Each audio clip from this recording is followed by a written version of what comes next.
The warrants that you all have are for his person. That's correct. And for his vehicle. That's correct. So he is given the phone that's on his person. Okay, I have video of him handing the phone to you, you handing the phone to her. It's in the satchel right now. Yeah, you all do have that, but that is not on. When you all No, I'm came not on here him at the courthouse to serve with this Brian warrant, on the search that was warrant. not on his person. So you all are not entitled to that. Okay. You both are under arrest for obstructing government operations. Obstructing government operations. That's correct. Okay.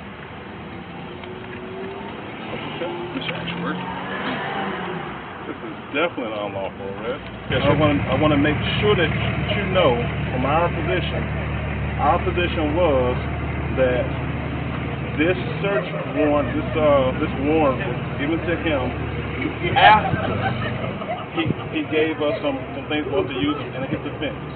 And so we did not do anything to keep you all from doing you all's job.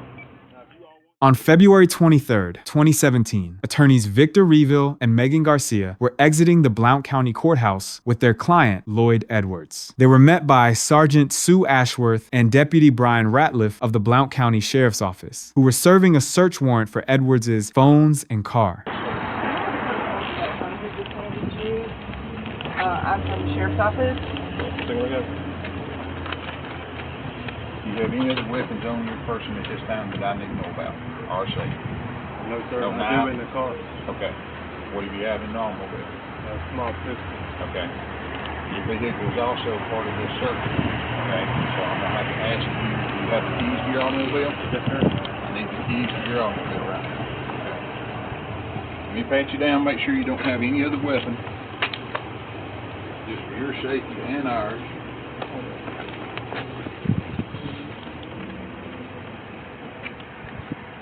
Okay.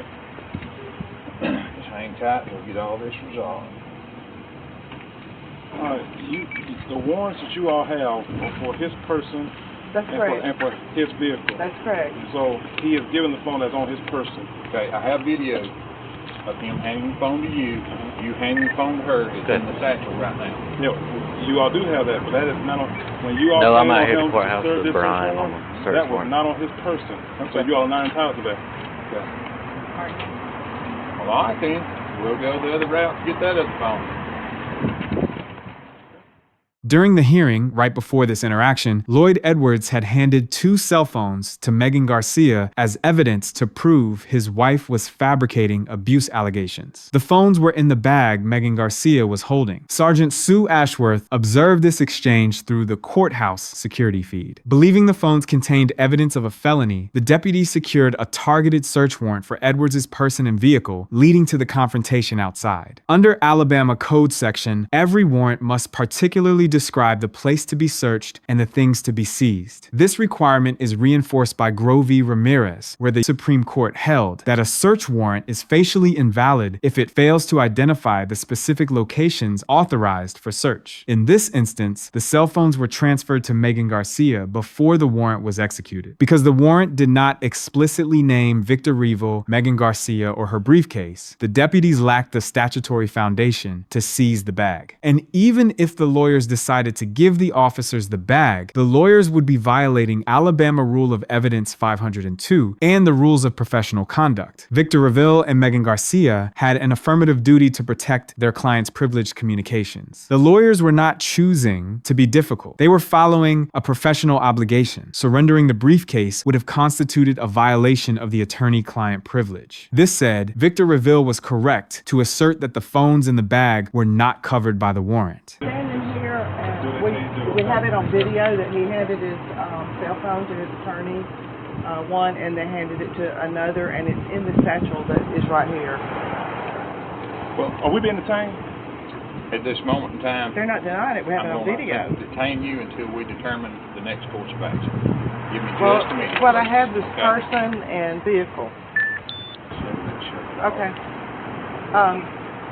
Okay. We either need the phone out of the satchel, or we will have to detain you and get a search warrant to get the phone. So you're going to, okay.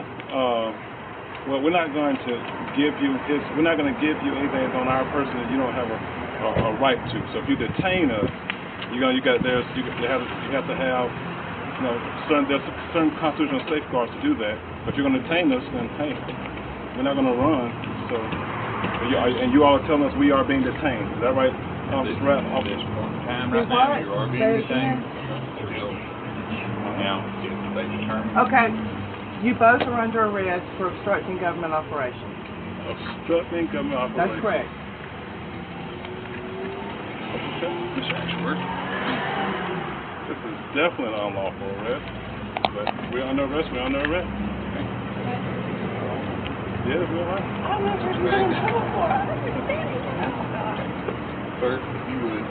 Following the refusal to surrender the briefcase, Sergeant Sue Ashworth calls the Blount County District Attorney Pamela Casey. The District Attorney's Office advises the deputies to utilize Alabama Code Section 13A102, Obstructing Governmental Operations. This statute defines the offense as intentionally hindering a public servant from performing an authorized act within their official capacity. The requirement of an authorized act serves as the pillar of the charge. In this interaction, the warrant was issued for the person of Lloyd Edwards and his vehicle, with no mention of the attorneys or their briefcase. The deputies' demand to search the briefcase was an unauthorized act. Without a foundation for the underlying search, the refusal to permit that search does not satisfy the Authorized Act requirement of the obstruction statute. Also, Victor Revill and Megan Garcia were legally prohibited from surrendering the cell phones. Because the devices were handed to counsel as part of a legal defense, they were protected as privileged communications and work product. The deputy's demand for the bag was in order to violate a sworn professional mandate by the lawyers. An officer's command to commit a legal and ethical violation is not an authorized act, which prevents the refusal from constituting criminal obstruction under Alabama law. This arrest lacked a statutory foundation. You don't have no weapon on you at all. Of course not. Okay. Make sure.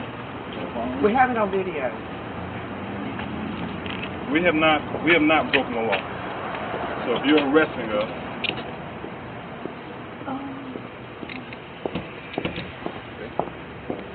I'm being arrested for obstructing government operations. That's correct. Y'all want to arrest two lawyers for this charge? You sure you want to do this? Are you subject to the law? I am subject to the law. Under arrest. Okay. And this is, who are you? I'm Sue Ashworth. Sue Ashworth. That's correct. And this is Brian Ratliff. And you're arresting us under her orders? Yes, sir. Okay.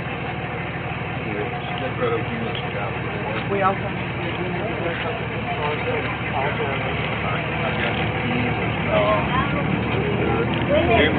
Can you watch these folks? And I will go down and search the automobile. You can pull your car out here and go put them in the back, whatever you want to do. That's up to you. If you want to do that. Right, this is y'all's gig. I'm just doing it.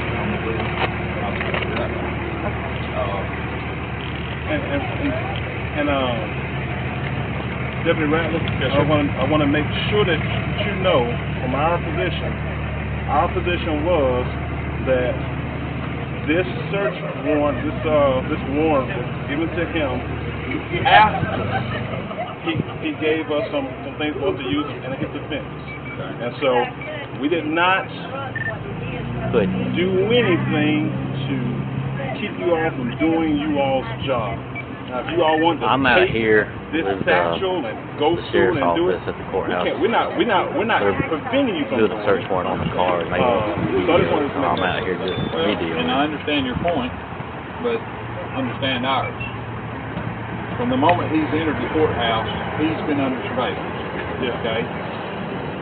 For the reasons of this search warrant. Alright? I've sat here and watched you and him and her.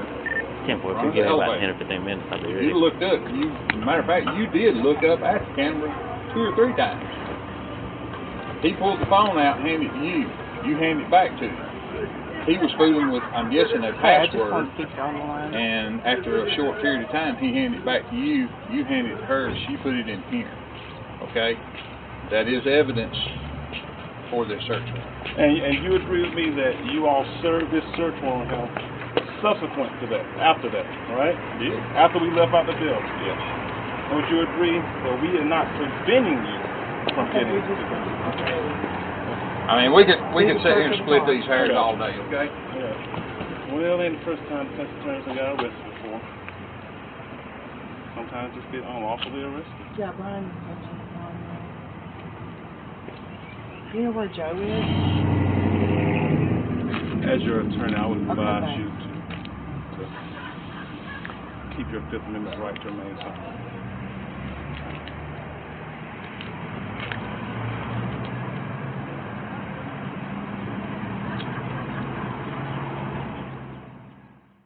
Before we move to the aftermath of this interaction, I want to invite you to subscribe to the channel. Most of us will encounter law enforcement at some point, and in those moments, not knowing the law can be the difference between going home or being arrested. We believe no one should lose their freedom simply because they don't know their rights. That's why we spend hours researching the statutes and police manuals you need to protect yourself when it matters most. Subscribe to join us as we continue to learn the law and hold the system accountable here at the Judicial Audit. Thank you for being here. Now let's get back to the video. Following the confrontation, Victor Revill and Megan Garcia were handcuffed in public view for 30 minutes before being transported to the Blount County Jail. They were released 4 hours later after posting bond, which was set at $3,000 each. The attorneys were charged with 2 Class A misdemeanors, Alabama Code Section 13A-102 for obstructing governmental operations and Section 13A-103 for refusal to permit inspection. The criminal case proceeded to trial on March 29, 2018. At the close of the prosecution's case, the judge issued a judgment of acquittal, a directed verdict that immediately ended the proceedings. The court ruled there was zero evidence to support the charges. The judge determined that because the search warrant did not explicitly name the attorney's briefcase, the deputies had no lawful right to inspect the property. Exonerated in state court, Victor Revill and Megan Garcia filed a federal civil rights lawsuit under 42 U.S.C. Section 1983 in the U.S. District Court for the Northern District of Alabama. The consolidated case, docketed as 218 CV 02079, named Deputies Sue Ashworth and Brian Ratliff, District Attorney Pamela Casey, and Assistant DA Scott Gilliland as defendants. The lawyers alleged false arrest under the Fourth Amendment and malicious defamation under Alabama state law. In 2021, the legal battle reached its first major milestone. District Judge Karen Owen Bowdre issued a ruling granting the lawyers partial summary judgment on the issue of liability. The court found that the deputies lacked even arguable probable cause to initiate the arrest, ruling that no reasonable officer could have believed a warrant for a client authorized the search of a lawyer's briefcase. This initial federal victory stripped the officials of their immunity and seemed to clear the path for a jury trial. On July 28, 2023, the United States Court of Appeals for the 11th Circuit issued a ruling following an interlocutory appeal by the defendants. The court reversed the lower court's decision regarding the false arrest claims, granting the deputies and prosecutors qualified immunity. The appellate panel determined that because Alabama's obstruction laws were vague, the officers possessed arguable probable cause to make the arrest, effectively ending the federal Fourth Amendment litigation. However, the court issued a separate ruling on the defamation claims. The 11th Circuit denied immunity to District Attorney Pamela Casey and Assistant DA Scott Gilliland. Under Alabama law, state agent immunity does not protect officials from intentional torts, such as malicious defamation. The litigation remains active in the U.S. District Court for the Northern District of Alabama. To date, Victor Revill and Megan Garcia have not received a settlement or a final verdict payment. With the audit complete, here are the final scorecards for both the officers and the legal counsel. You can pause the video to read through their scorecards.